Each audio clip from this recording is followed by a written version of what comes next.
Donc nous voyons qu'à la lumière de ce que nous voyons dans 1 Corinthiens 13 et 1 Corinthiens 12, que premièrement, tous les dons, les gens avaient des différents dons. Tout le monde n'avait pas le même don.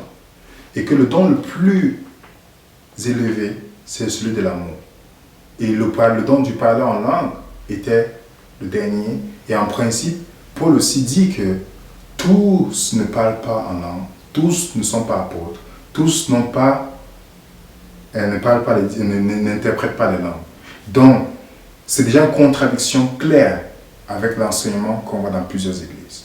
Et on voit dans 1 Corinthiens 13, verset 13, où Paul montre justement que l'amour, c'est le plus grand des dons. Il dit maintenant donc de ces trois choses demeurent la foi, l'espérance, la charité dans l'amour, mais la plus grande de ces choses, c'est la charité dans l'amour. Donc, c'est la plus grande de ces choses. Donc, dans ces deux chapitres qu'on a vus, c'est très clair pour nous. Maintenant, allons voir maintenant 1 Corinthiens 14, qui est le livre que les gens prennent ce qu'ils veulent prendre pour interpréter ce qu'ils veulent comprendre, mais hors contexte. Déjà, je vais expliquer le contexte de 1 Corinthiens. Remarquez bien, Paul écrit 2 lettres à cette église. Cette église a traversé beaucoup de problèmes. Et pourquoi? Parce qu'il y avait de diverses personnes qui venaient de différents endroits dans ces églises. Même aujourd'hui, pour être en Grèce, tout ça, vous allez voir que Corinthe était une ville portuaire. Donc il y avait des gens qui venaient faire du commerce, qui venaient de différents pays, et ces personnes venaient, étaient converties au christianisme. Alors ils étaient tous dans la même église. Alors certaines personnes parlaient leur langue, d'autres tout et tout. Et il y avait parfois certaines divisions dans l'église. Et Paul voulait mettre tout le monde au même pied d'égalité, parce que l'évangile, c'est ça, l'évangile renverse les barrières qui nous divisent. Et c'est pourquoi dans 1 Corinthiens 14, le verset, par exemple, le verset, on va lire à partir du verset 1er, il dit recherchez la charité, aspirez aussi aux dons spirituels, mais surtout à celui de la prophétie. Prophétie, il ne s'agit pas de tomber dans un état d'extase, il s'agit de prêcher. Prêcher. Il dit en effet, celui qui parle en langue ne parle pas aux hommes, mais à Dieu, car Dieu ne le comprend pas. C'est un esprit qu'il dit.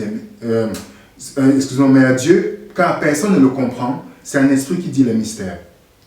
Et les gens ont pris ce verset pour dire, lorsque quelqu'un parle, il parle de charabia, seul Dieu comprend, les autres ne comprennent pas, sans comprendre le contexte. Paul dit ici que celui qui est à l'église, qui, imaginez dans l'église, il y a les Italiens, les Espagnols, les Allemands, il y a les Arabes, il y a tout le monde, et qu'on me demande de faire la prière, que ma langue, c'est l'anglais.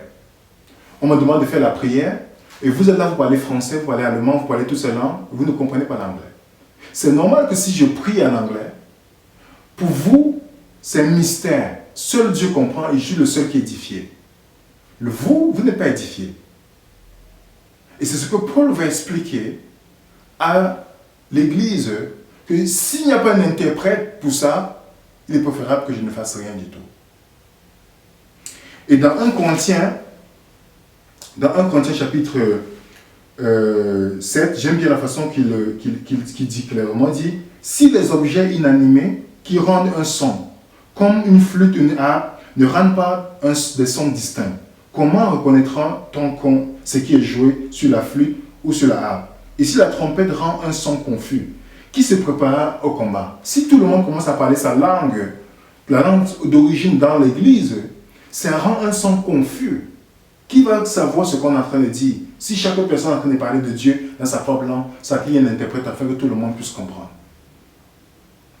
Et Paul lui-même parlait plusieurs langues. C'est pourquoi dans le verset, dans 1 Corinthiens 14, le verset 18 qui dit « Je rends grâce à Dieu de ce que je parle en langue plus que vous tous. » Parce que Paul était un intellectuel, c'était un homme intellectuel et qui parlait plusieurs langues.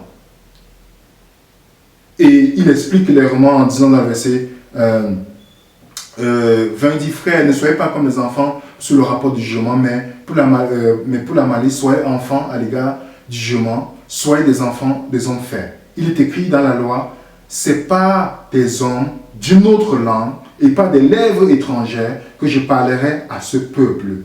Et ils ne m'écouteront pas, même ainsi dit le Seigneur. Tu vois, il utilise la même expression, la langue existante ici.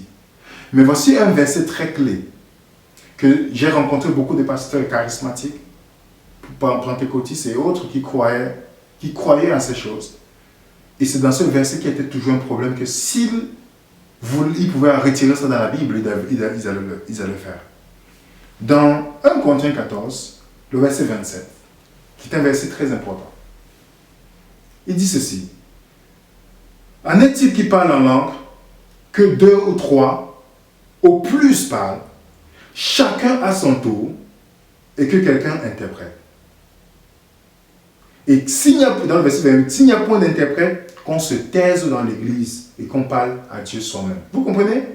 Paul dit que s'il y a des gens qui parlent en langue, dans leur langue, dans l'église, il faut 2 ou 3 personnes. Mais si prenons l'exemple, même si c'est le charabia, on voit déjà qu'il y a un contraste ici avec d'autres églises. Parce que tout le monde parle la langue dans l'église. Paul dit que 2 ou 3 au plus. Et il dit chacun à son tour, pas en même temps. Vous comprenez? Chacun à son tour et que quelqu'un interprète. Et s'il n'y a point d'interprète, qu'on se taise dans l'église, qu'on parle à Dieu soi-même. Mais on sait que c'est une langue existante, dans des langues que nous connaissons. Mais Paul dit que si l'italien, l'arabe, tout et tout, commence à parler, il dit il faut que chacun à son tour parle sa langue et qu'il y ait un interprète. Mais que 2 ou 3, pas plus, parlent. Mais il exige qu'il y ait un interprète. Et chacun à son tour. En contradiction avec ce qu'on a aujourd'hui, les amis. Et on sait que Dieu n'est pas un Dieu de désordre. Paul le dit bien. Qu'on se taise s'il n'y a pas d'interprète, qu'on se taise dans l'église de Dieu. Il y a un pasteur que je respecte qui était pentecôtiste avant, qui a laissé ses foi comme pentecôtiste, et qui disait qu'il croyait au parlant en langue. Jusqu'au jour où on ne faisait que lui dire que s'il n'est pas en langue, il n'est pas sauvé. Et il a décidé d'enregistrer l'audio d'une personne qui était réputée pour parler en langue dans l'église. Il est parti pour voir 100 pasteurs différents qui ont dit qu'ils avaient le don d'interprétation de cela. Et ces personnes ont donné 100 interprétations différentes. Et c'est de ce moment-là qu'il a su que ça ne venait pas de Dieu. Donc, chers auditeurs, tout ce que je peux vous dire, Dieu ne peut pas vous donner un don qui va vous permettre de regarder les autres comme si vous êtes au-dessus d'eux.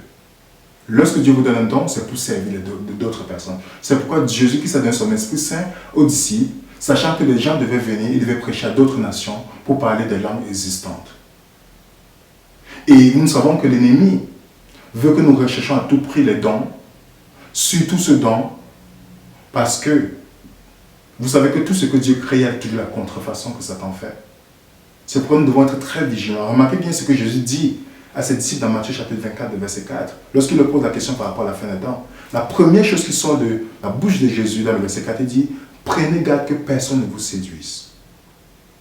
Dans ces églises, si vous cherchez les choses sensationnelles, ce n'est pas les émotions que Satan attrape des personnes. Mais Dieu veut que nous venons avec notre tête où on raisonne. Il ne faut jamais associer la volonté de Dieu avec les émotions. Dieu a donné sa parole, nous devons suivre ce que Dieu va enseigner à travers sa parole.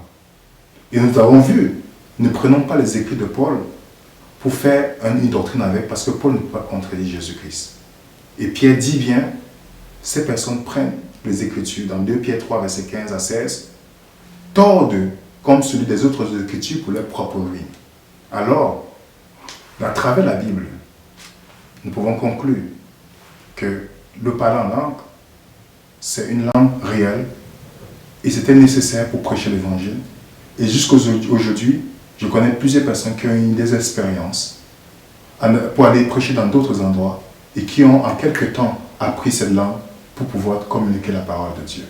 Parce que Dieu est toujours fidèle à sa promesse et c'est pour cette raison qu'il a donné cela pour que toute nation puisse connaître ce merveilleux sacrifice qu'il a offert à Jésus-Christ. Que Dieu vous bénisse.